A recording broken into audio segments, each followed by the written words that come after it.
Hola a todos de nuevo. Hoy seguimos con otro emocionante capítulo de Darth Plagueis. El lado oscuro sigue desplegando sus secretos y en esta ocasión veremos cómo el poder y la traición se entrelazan en la búsqueda del control absoluto.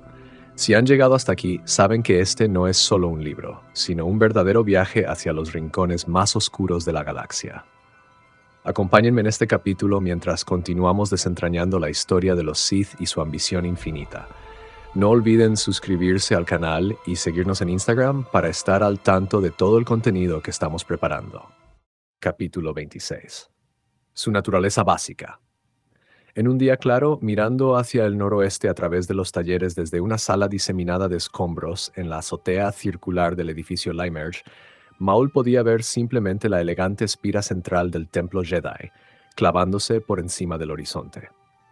Con su maestro en ruta hacia Eriadu para asistir a la reunión de comercio que el propio Sidious había propuesto, el Sabrak había adquirido la costumbre de subir hasta la azotea al menos una vez al día y con los electrobinoculares en la mano, mirar a la distante espira con la esperanza de ver a un Jedi. Pero eso no había pasado. Si algún Jedi estuviera presente, estaría sentando en contemplación, como Maul sabía que también debería estar haciendo.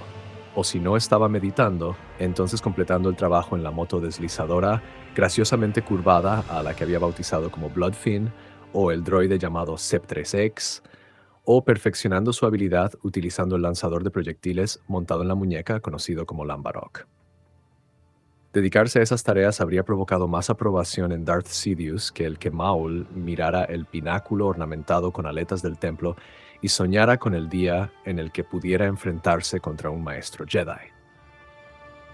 Pero desde su regreso de Dorvala, varias semanas estándar antes, había estado demasiado inquieto para sentarse con las piernas cruzadas sobre el suelo, sumergirse en el flujo del lado oscuro o pensar en los planos del droide sonda que Darth Sidious le había proporcionado antes de irse. Cuando Maul reflexionaba en el tiempo que había pasado en Dorvala, sus pensamientos no se concentraban en los asesinatos que había llevado a cabo. Había asesinado a muchos en su corta vida y no había nada en las muertes de Patch Brute, Kaba-San y los otros involucrados en el negocio de extraer mineral de Lomi que les distinguiera de muertes anteriores.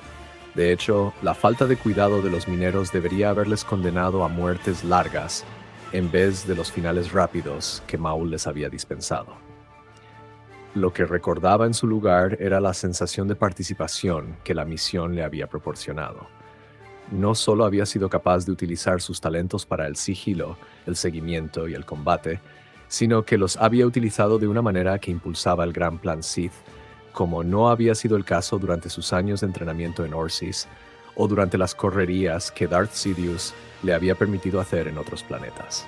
A su regreso a Coruscant, el Señor Oscuro le había alabado, lo que suponía Maul debería haber sido suficiente recompensa. Y podría haberlo sido, de no haber llevado la misión a otra. Pero Darth Sidious le había excluido de participar en la operación de Eriadu y había sido vago sobre los planes futuros. Como resultado directo de lo que Maul había conseguido en Dorvala, Lomite Limitada y Mineral Intergaláctica se habían fusionado y su control había sido asumido por la Federación de Comercio, en lo que a cambio había resultado en el ascenso de Nute Gunray al directorado de 7 miembros de la compañía.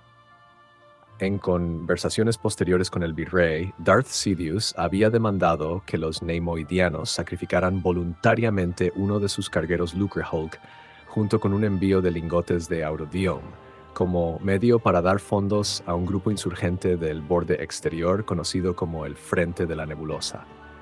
Maul había estado desconcertado por la decisión de su maestro de revelarse al líder del grupo, como Darth Sidious había hecho en su comunicación inicial con Gunray. Luego se desalentó cuando descubrió que el líder, un hombre humano llamado Havak, había traicionado a Darth Sidious al intentar asesinar al canciller supremo Valorum en Coruscant. La comprensión de que a su maestro se le podía engañar, que no era infalible, había tenido un efecto curioso en Maul.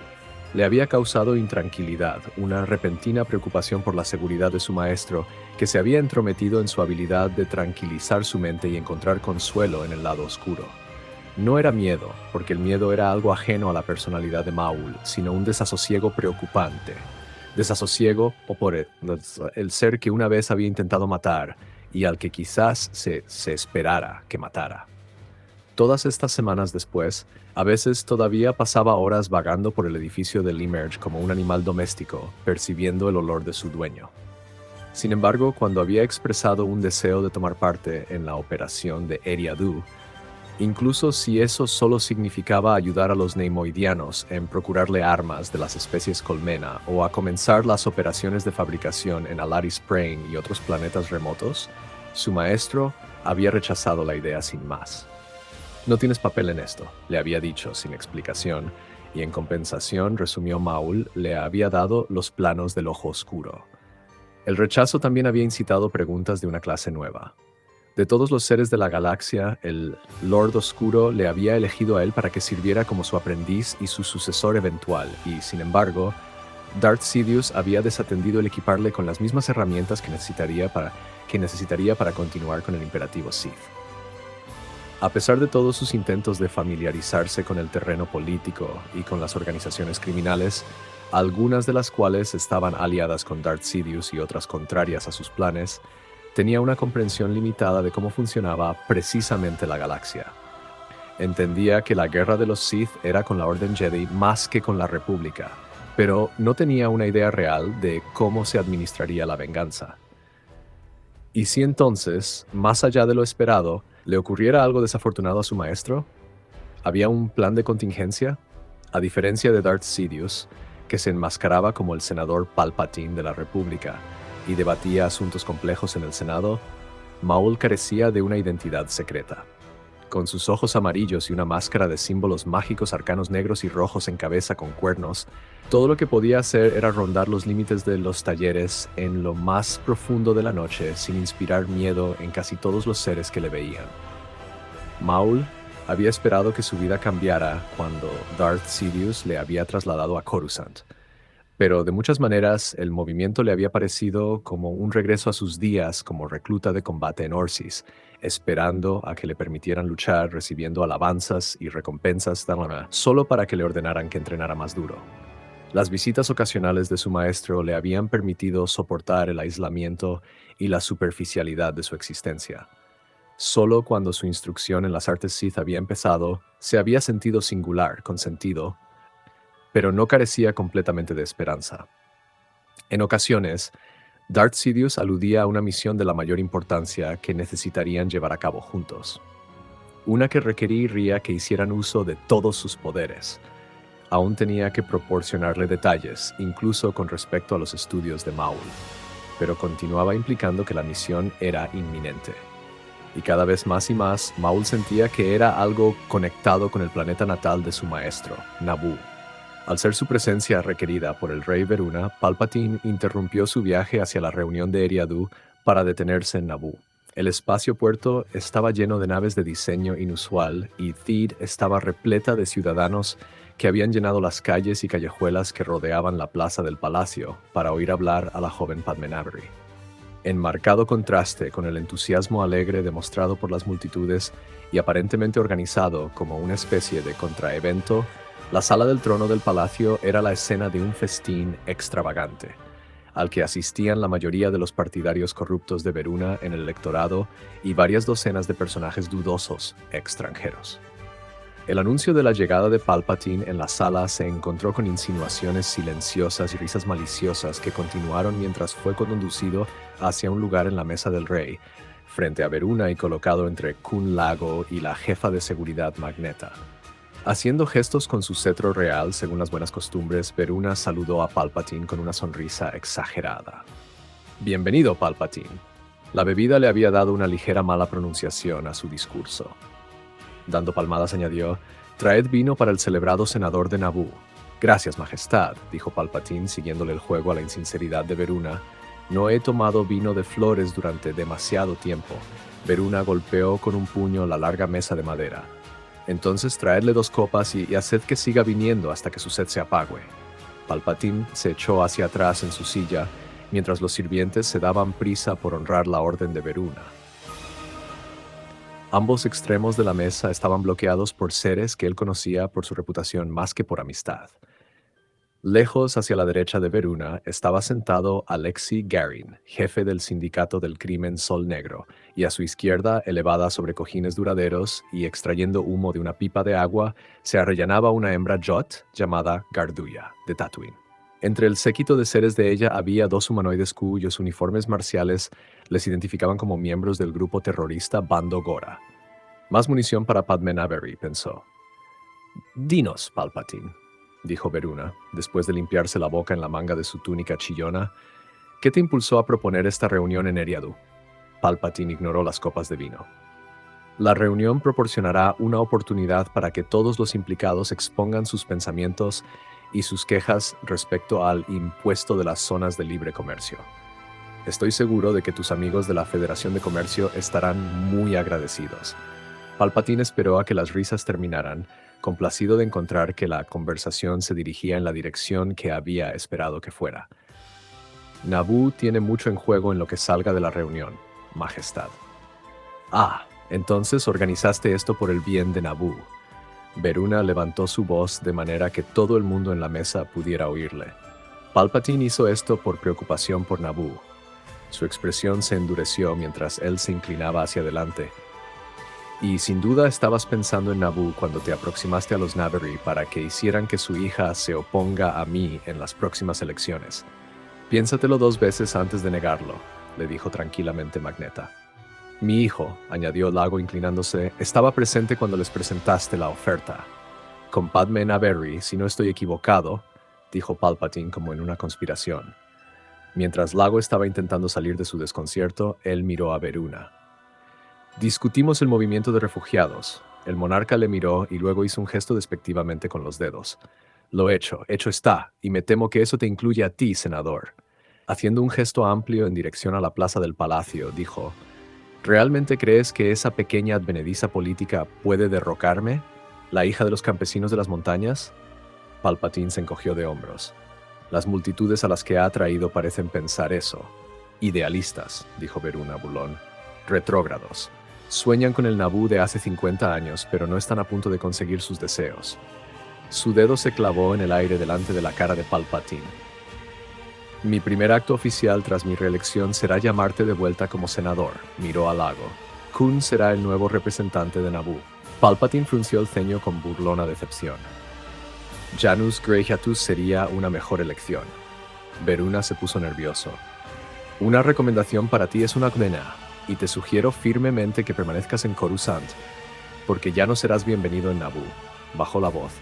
«Ten en mente que tengo información que puede arruinarte, Palpatine, del mismo modo que tú, los Naberry y el resto estáis intentando arruinarme a mí». La mesa quedó en silencio cuando un escuadrón de cazas N1 pasó a toda prisa tras las ventanas arqueadas para interrumpir el mitin de la plaza. Palpatine conjuró una sonrisa. «Los Naboo estarán complacidos de ver que vuestra fuerza espacial vale para algo, Majestad». La cara hinchada de Veruna enrojeció. «Más de lo que sabes. Te dije que pretendía terminar nuestro acuerdo con la Federación de Comercio y Ego Damask, y así lo haré». Palpatine miró a la Shot y a sus subordinados de Bando Gora. «Con la ayuda de vuestros nuevos asociados. ¿Y qué haréis? ¿Perseguir a los cazas de la Federación de Comercio hasta echarles del sector Chomel? ¿Desafiar abiertamente a Damask? Damask ha traicionado a todo el mundo. Pregúntale a Gardulla. Pregúntale a Alexei Garin. El Moon debería haber aprendido la lección hace 30 años de los Grants que le fijaron como objetivo». Palpatine se complació en secreto por el comentario, «y tú cometes los mismos ilustres disparates que cometieron ellos». «¿Qué os hace pensar que no aprendió?» Veruna empezó a hablar, pero se tragó lo que tenía en mente y empezó de nuevo. «Desde este punto, Naboo administrará sus propios recursos. Gardulla y Sol Negro supervisarán la exportación de plasma y las importaciones de bienes, y los Bando Gora protegerán nuestros intereses en las líneas espaciales. Es una pena que no seas parte de ello». «Una pena, desde luego», dijo Palpatine, poniéndose en pie. «Hasta que llegue el momento en el que me reemplacéis, Majestad, continuaré actuando en el mejor interés para Naboo, en Eriadu y en Coruscant. En el caso de que vea a Damask, me aseguraré de decirle que subestimó vuestras ambiciones». Veruna cruzó la mirada con él. «No te preocupes excesivamente, Palpatine. No le volverás a ver. Con el transpirador fijado a su cara, Plagueis se movió con propósito ágil a través de las salas de piedra fría que habían albergado 30 años de experimentos. La mayoría de las jaulas y las celdas estaban ahora vacías, y los cautivos que habían contenido, liberados. Él se preguntó si los bosques de Grill de Sogurn se convertirían en una especie de laboratorio, un gran medio de madera escarlata para la evolución mutante. 114D se cruzó con él de camino al patio, con cajas de almacenamiento de aleación apiladas hasta muy alto en su cuarteto de apéndices. Asegúrate de que todos los datos han sido borrados permanentemente, dijo Plagueis. El droide asintió. Me aseguraré de ello por tercera vez, Magister Damask. Y 4D, llévale mis instrucciones a los guardias del sol de que contactaré con ellos en Thyrsus. Me encargaré de ello, Magister. Plagueis entró en la habitación que había servido como su cámara de meditación. Aunque el espacio de techos altos ya estaba fijado en su memoria, estudió las pocas piezas decorativas en silencio, como si buscara algún detalle que se le hubiera escapado. Sus ojos se detuvieron en la pequeña antecámara en la que Sidious y él habían estado sentados cuando habían llevado a cabo el camino, y la fortaleza de ese recuerdo fue tal que se vio catapultado hacia un momento de intensa ensoñación. Durante algún tiempo, había sido consciente de que Sidious se había vuelto crítico con su fijación con descubrir los secretos de la vida y la muerte. Con certeza, Sidious sentía como si Plagueis se hubiera convertido a sí mismo en gran parte en un proyecto, descuidando a menudo el gran plan que Plagueis había llegado a colocar más importancia en su propia supervivencia que en la de los Sith. Mientras tanto, sobre Sidious había recaído la responsabilidad de organizar y ejecutar las conjuras que les colocarían a los dos en el poder en Coruscant. Sidious dirigiendo los sucesos galácticos en gran parte del mismo modo en el que Plagueis estaba gestionando las corrientes del lado oscuro. Y sin embargo, los arreglos eran como debían ser, porque Sidious tenía un don para el subterfugio que superaba los talentos de cualquiera de los señores Sith que le habían precedido, incluyendo a Bane. Plagueis encontró irónico el hecho de que Sidious hubiera llegado a sentirse con respecto a él como él mismo se había sentido con respecto a Tenebrous al final de su largo aprendizaje. Tenebrous confiaba más en la ciencia Bith y las proyecciones de los ordenadores que en las artes Sith. Pero Plagueis también comprendía que había llegado el momento de que él se reuniera al mundo y de que estuviera con Sidious para ver dar frutos a la fase más importante del plan: la ascendencia de Palpatine a la Cancillería y al nombramiento sin precedentes de Hego Damask como co-canciller de la República. El atemporal Hego Damask, como al final emergería. Cuando eso hubiera quedado atrás, podrían volverse hacia la tarea más grande de aniquilar a la Orden Jedi.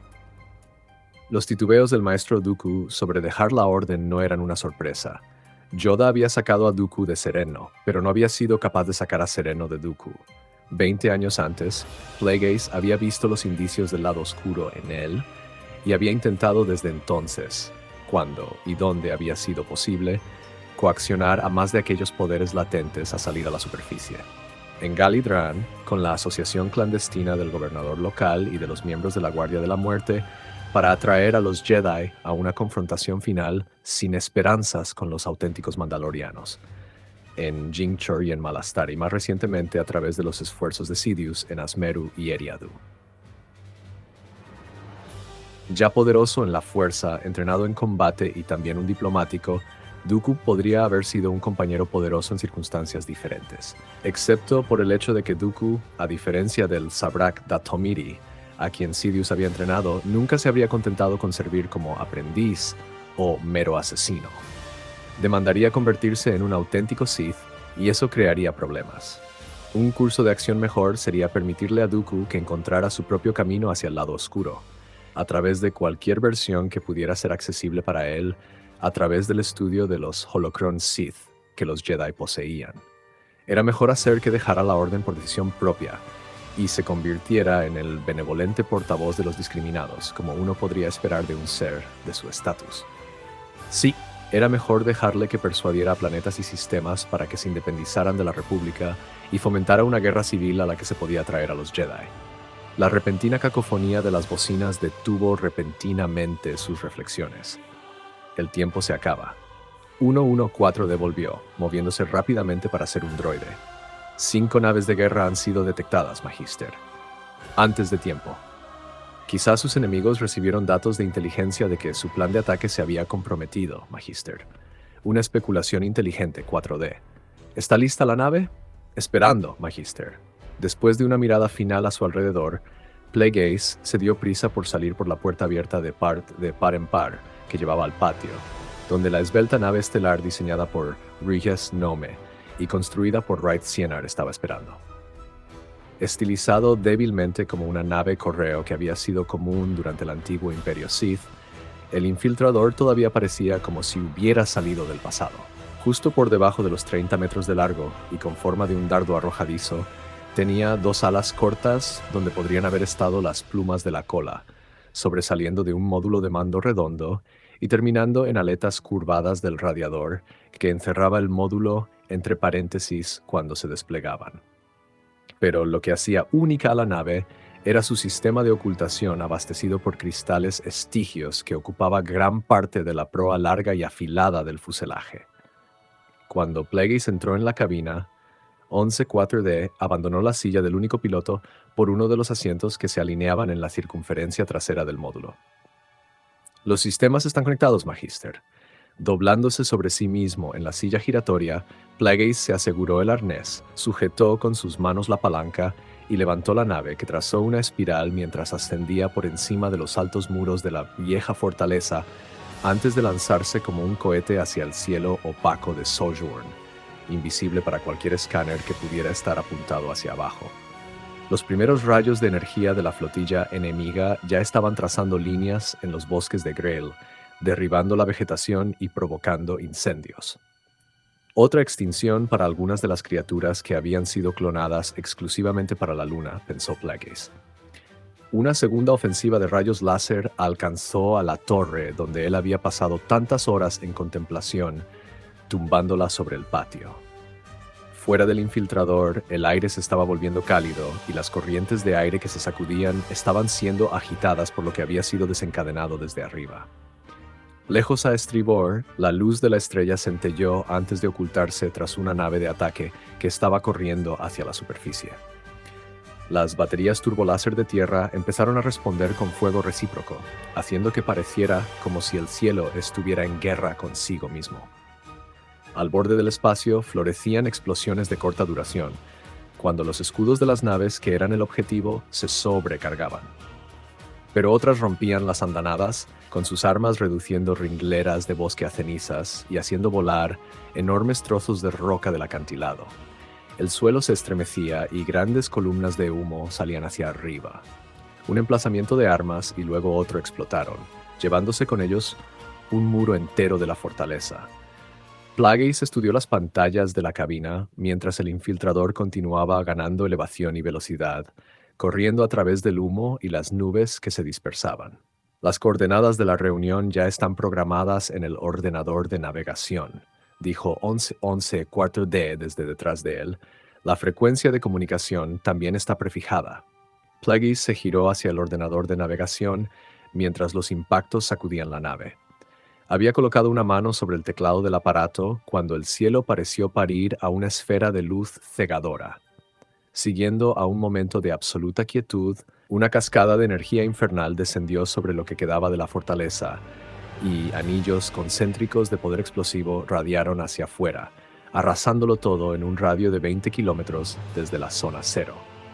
El infiltrador fue levantado como un pájaro atrapado en una corriente termal, y durante un momento todos los sistemas fallaron. Plagueis estaba sentado con furiosa incredulidad. De alguna manera, Veruna y sus cohortes, Gardulla, Sol Negro y los Bandogora habían puesto sus manos en un aparato nuclear proscrito.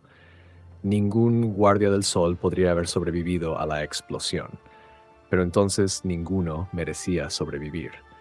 Las armas nucleares eran pocas y los Echani obviamente habían descuidado comprobar a los pocos suministradores del mercado negro que tenían acceso a ellas. Un pilar de fuego y humo rodante estaba escalando hacia el cielo, desplegándose en la atmósfera cada vez menor para convertirse en una nube con forma de hongo.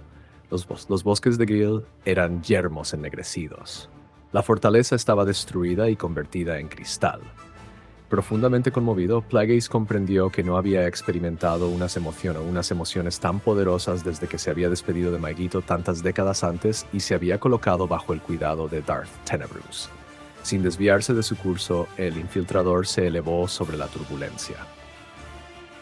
Las estrellas se encendieron para ser visibles, y la nave estuvo de repente libre de la gravedad de la luna y arrastrada hacia el abrazo poderoso del padre de Sojourn. Apenas había entrado en el lado nocturno del planeta cuando el panel de comunicaciones lanzó un tono urgente. Magister Damask, no encontramos rastro de su nave en ninguno de nuestros escáneres, pero confiamos en que esté ahí fuera en alguna parte. Plagueis desconectó el aparato de ocultación de la nave y se giró hacia el panel. Joya estelar, aquí Damask. Sus escáneres deben de ser capaces de encontrarnos ahora. Afirmativo, Magister Damask. Tiene permiso para proceder hacia la bahía de Atraque 4. Un crucero espacial de tamaño inmenso y de diseño ostentoso se podía ver flotando a media distancia.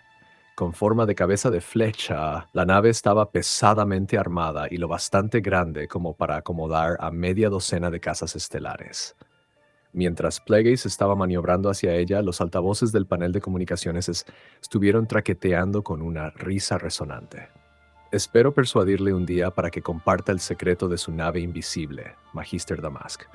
Aprecio su puntualidad, Java de Silihic Ture, igual que los datos avanzados de inteligencia que me permitieron evitar el ser atomizado. De ese modo se solidifican las asociaciones duraderas, Magister. ¿Cuál es nuestro destino? Coruscant, dijo Plagueis, pero tengo un favor más que pedir antes de que lleguemos. Dígalo simplemente y estará hecho. Entonces prepare una comunicación con Naboo. El rey Veruna necesita ser informado de lo que se han buscado él y sus confederados. Java se rió a carcajadas otra vez. Será un placer. Y hemos llegado al final de este capítulo de Darth Plagueis. Cada vez estamos más cerca de descubrir los secretos más oscuros y poderosos del lado Sith, y la intriga solo aumenta. Si les ha gustado, no olviden darle like al video, compartirlo con otros fans de Star Wars y, por supuesto, suscribirse al canal para no perderse los próximos capítulos. Recuerden que pueden seguirnos también en Instagram para más contenido exclusivo y actualizaciones del canal. Nos vemos en el siguiente capítulo y que la fuerza siga guiando su camino.